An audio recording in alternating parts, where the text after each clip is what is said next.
Um, oh boy, one of our guys is howling. You hear him? Mm-hmm. That's Stevie Wonder. Well, of course it is. That's Stevie Wonder. He likes to sing.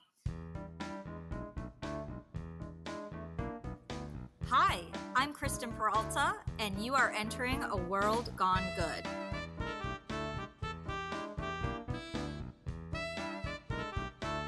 Well, hello and welcome. My name is Steve, and I'm so happy you've decided to join me. World Gone Good grows our audience through listeners like you when you share, subscribe, rate, and or review. So if any of those sound good, please, yes, take part and help us spread the good. We appreciate it, and we appreciate you. Okay, so it's no secret that I love animals, as evidenced by the fact that I presently have 3 dogs, 1 cat, and 1 husband. And yes, the latter does sometimes act like an animal, so he counts. Look, I love the energy that pets bring into our lives. They love us unconditionally. Well, they love us more if we feed them and walk them and let them lay on the couch, but that's, still unconditional. We have a dream ourselves of having more, way more than the 4 that we have, maybe even our own pet sanctuary or rescue, I guess, someday. Today, we're talking with someone who has achieved our dream, and boy, does she make it look easy. Kristen Peralta and her husband are the creators and owners of Vintage Pet Rescue in Rhode Island, and this is their good. So I'm going to open the floor to you because I reached out to you a long time ago. I find what you're doing to be absolutely amazing. It's my dream what you are doing. You can hear my dog bark in the background. I'm going to leave that in. That's Hazel. Um, Hazel. I have 3 and a cat, but you have more than 3. And I want to just tell people who you are and what you do. Yeah, absolutely. So, my husband and I founded Vintage Pet Rescue, and we are located in Rhode Island. This started 3 years ago, and basically, we are a retirement home for senior dogs and hospice dogs. So, we take in dogs. When we first started, we were doing over the age of 10, but now we've kind of narrowed our focus to dogs that are over the age of 15 and hospice dogs. So dogs who have less than a year to live due to, cancer or different illnesses that are actually a lot harder to adopt out than dogs that are healthy, obviously. So we've opened up our home to these senior dogs and these hospice dogs, and we now have 31 senior dogs currently That's amazing. currently living with us in our house, and we have another 20 that are living in forever foster homes. So basically, those are people who the dogs are living with them, but we are paying for all medical costs because that's a big issue with senior dogs. People would love to take in a senior dog, but they're nervous about how expensive it could be, which is a valid reason. So if we can, put senior dogs into loving homes, but cover those medical costs, it's kind of a win-win for everyone. Okay, so let's take a step back 3+ years ago. Okay, let's go back further than that. Okay. What was your first pet? As my first pet, was a hamster. Okay. named Chompers, because on the way home from the pet store he ate out of his cardboard carrier, and we were all terrified of him at that point. So that was my very first pet. Obviously, I think we had like hermit crabs as well, but very first pet. And then first dog was a corgi that we convinced our parents to get. I think when I was probably in middle school. So that was our very, very first pets. So you've always loved animals, and the question that I'm sure many I spoke to another rescue worker named Angela Aiden, and a question that I'm sure you all get, and she gets it all the time: why didn't you become a vet? Right? Yeah, well, now I'm actually considering we spend about $10,000 a month in vet bills, I'm actually considering it. It would be a great idea to go and become a vet right now. But no, I don't get that question that much because I don't know. I think it's a different. I'm not so medically inclined, and Right. yeah, I don't know. I just maybe it was just too much school for me. What did you go to school for? I went to school for communications. Oh, right on. Okay. And Yeah. then you met when okay, let's go through the whole thing. So when did you meet your husband? So I actually lived in Los Angeles for 9 years, and I actually moved out there with an ex, and we unfortunately broke up. Well, fortunately, I guess, broke up while I was out there. And I met my husband, who's also in animal welfare. He actually works for Best Friends. Um, Best Friends, which they were opening 2 centers in Los Angeles. And when he was opening one of his centers, I met him there. So we actually met in the animal shelter. So did you go to volunteer there? Yeah, I was volunteering with another group, Oh, Wags okay. and Walks in Los Sure, sure. Angeles, and we were one of the first groups to be at the NKLA Center in LA, and so that's when I met Mark. I used to rent an apartment from a friend, and I lived literally the building right outside the gate from Runyon Canyon. Oh, nice. So I am very familiar with Wags and Walks and every other dog walking group because they love to come there. Absolutely. Um, and it's awesome. So you guys met, you fell in love, or he has a lot of money. You fell in love with his money. I'm cool with No, that. It's fine. no, he works Uh, in nonprofits, so not no, so don't duh. worry. No, he's broke. You're an idiot. No, I'm kidding. I'm kidding. But you guys, what propelled you to move to Rhode Island? I'm from Rhode Island. Oh, okay. So it was, I always knew I wanted to come back east to be closer to my family. So my parents are still here. My sister and her wife live here. So I convinced him to move back with me. And we did the trek. We drove cross country with 10 dogs. Now Three you already well, hold on, wait, you already had these were your 10 dogs? Yes. So when we were in Los Angeles, I guess this is kind of how vintage. The question I get most often is, how did Vintage Pet Rescue start? That's what I was getting to, but yeah, yeah, I mean, you Yeah. take me, go. So basically, we kind of fell into this. When I met Mark, I did not have any dogs. He had two senior pugs. And we started dating, and we actually adopted a senior pit bull. So we had three. And then we were at an adoption event, and there was this scrawny little white old dog that the shelter said she was 8. She was probably closer to 15.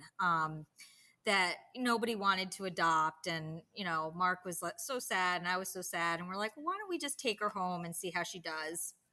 We thought we'd have her for a few months because she had a lot of medical issues. We named her Rue McClanahan after the Golden Girl. And she just completely changed our lives because we had her for a year and a half. She was the cutest little thing, just moved around the house and with her little bark, little dementia baby, and just the cutest thing. So when she ended up passing away, we actually went and adopted another senior dog in her memory.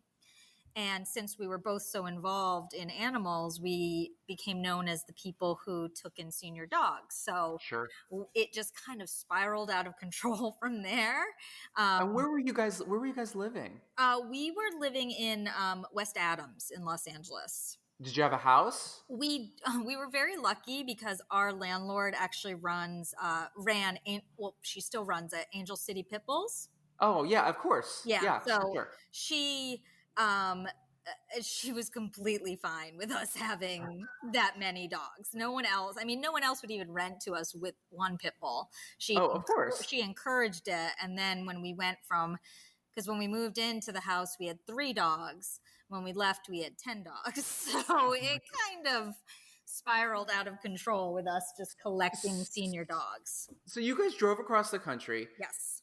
one car or two. Two cars, my husband's truck and my Honda Accord, 5 dogs in each one.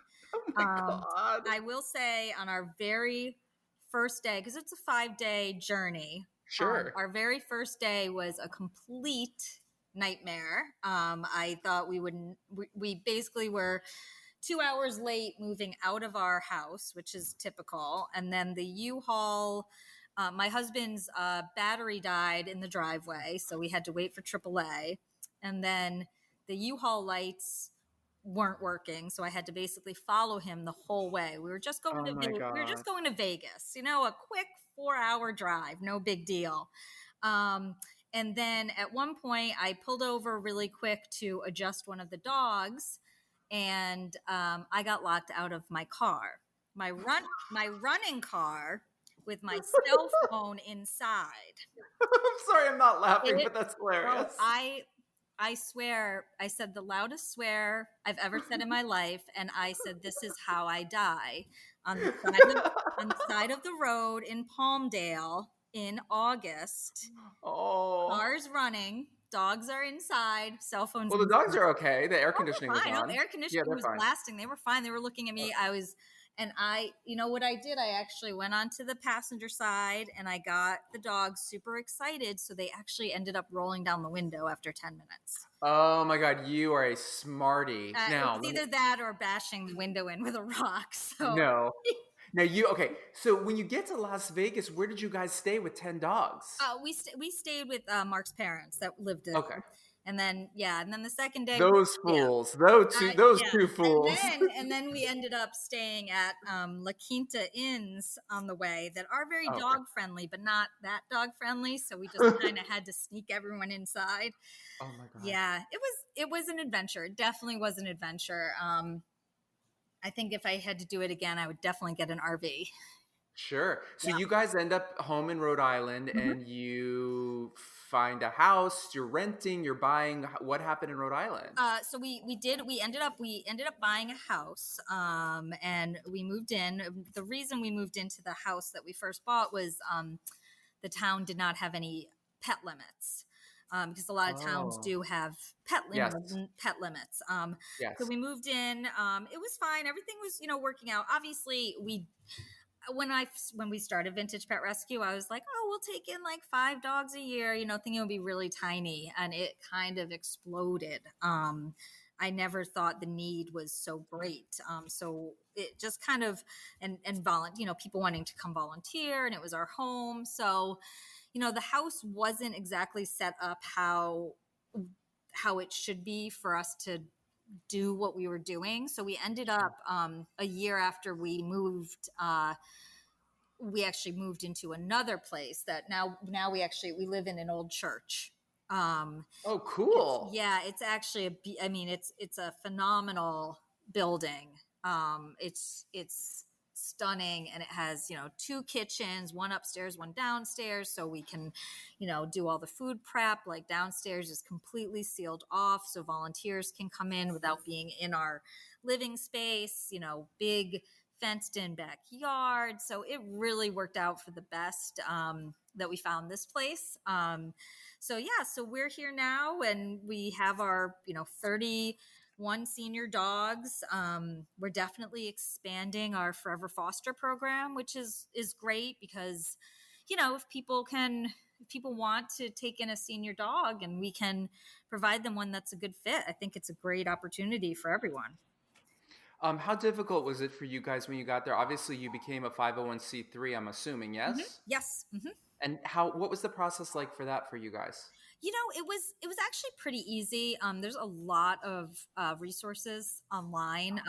It varies by state, but I was able to find a pretty comprehensive to-do list, Sure. um, of exactly what steps you have to take to register with the state, and then to register federally and all of that. So it actually really wasn't that hard to do. And I get a lot of people that reach out that want to do this or have questions. So I always, offer them advice on how to do it. It can seem overwhelming, but if you follow, the steps, it's pretty easy.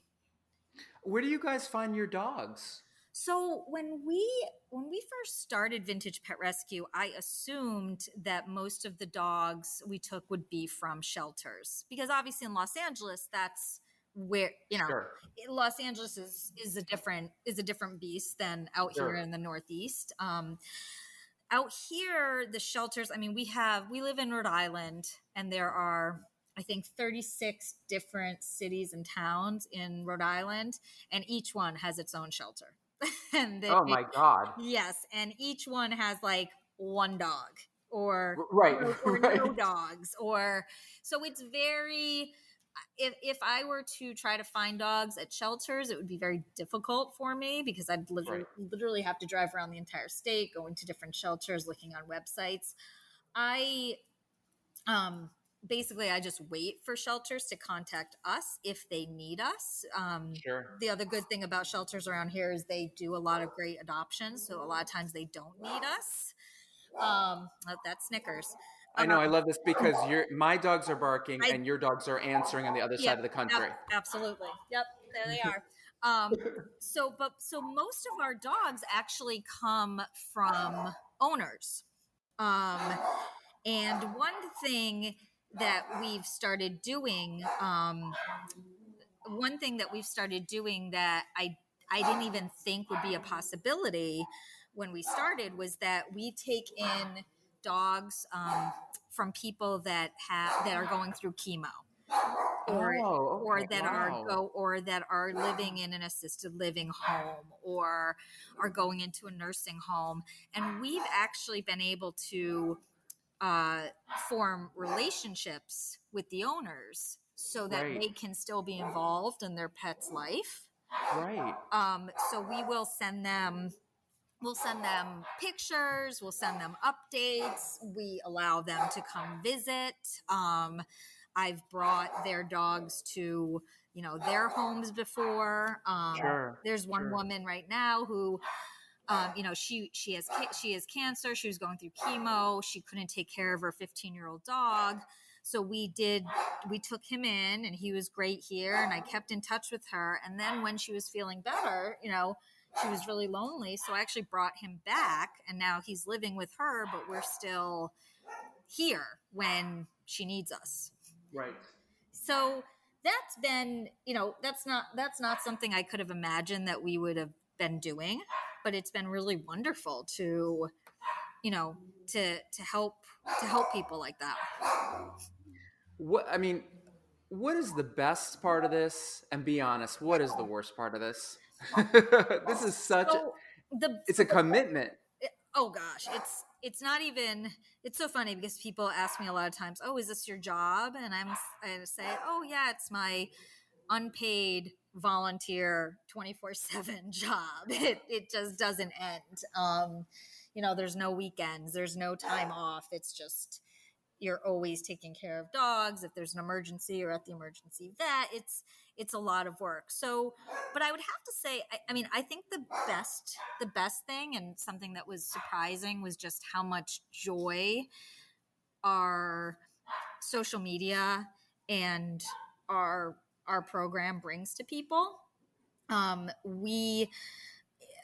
We have a huge social media following, and people just absolutely adore the dogs. And we have fans. We have people in London who are our biggest fans, Yeah. and will comment on every picture, and they know all the dogs' names. And it's so wonderful to see that what we're doing is bringing joy to so many people. Our little rescue that is, doing what we're doing. It's really wonderful. And obviously, the hardest part is, I mean, when we lose the dogs, Sure. because that happens. I mean, we had one month where we actually lost 5 dogs in one No. month. Yeah. And unfortunately, that happens when you're going to take in a 15-year-old dog, Of course. or a dog who has cancer or another, sort of illness. That's to be expected, but it is always hard. And kind of piggybacking on the social media thing, it's almost harder than to tell the fans, tell Right. people that Right. love these dogs that they passed away. That really is the hardest thing about this. Here's an overall question for you. What do you think the good, this show that we're doing here is focused on the good in the world. What do you think the good of having a pet is? Oh, I think it's just, well, one, I think companionship is huge, and I've seen it so much, especially with the elderly people who might live alone. Them having a dog is just, it just helps them so much. It gives them a reason to get up and get outside, and it's that companionship that a lot of people don't have with other humans, especially now during isolation. That's just one of the best things. And I just think it's just so rewarding to have a dog that you're taking care of, or a cat, a pet that you're taking care of and that relies on you. It's wonderful. I mean, I couldn't imagine coming home with and not having a dog here. Okay, here's one of my final questions, and then I have three that I always wrap up with. I think the final question that everybody wants to know, how does feeding them work? It's we've done a few videos Okay. we've done a few videos online where we show our feeding technique. Oh boy, one of our guys is howling. You hear him? Mm-hmm. That's Stevie Wonder. Well, of course it is. That's Stevie Wonder. He likes to sing. So basically, we have the house separated. So upstairs, right now we have 17 dogs. Downstairs we have 15 dogs, and basically we just kind of prepare all the food in the kitchens, get all of their bowls ready. We'll have a line of hungry little dogs out here barking and howling, and then we just kind of deliver it like a waitress. We bring it to each dog, and they each have their own little area that they eat. And yeah, it's actually we have a science. It's pretty easy now. So I close these shows by asking three questions. Question number one, you can answer this any way you want. It does not have to be related to directly what you do, where we're at. These are just whatever comes to your mind, whatever you want to say. Question number one, who inspires you? Oh, wow. I have to say a few people. My parents are huge inspirations to me. They're just wonderful, giving, kind, generous people. And my husband also inspires me because he works so hard for Best Friends to ensure that dogs and cats around the country are not being killed in shelters. And that's so inspiring to me. Question number two, again, whatever comes to mind, tell me something good.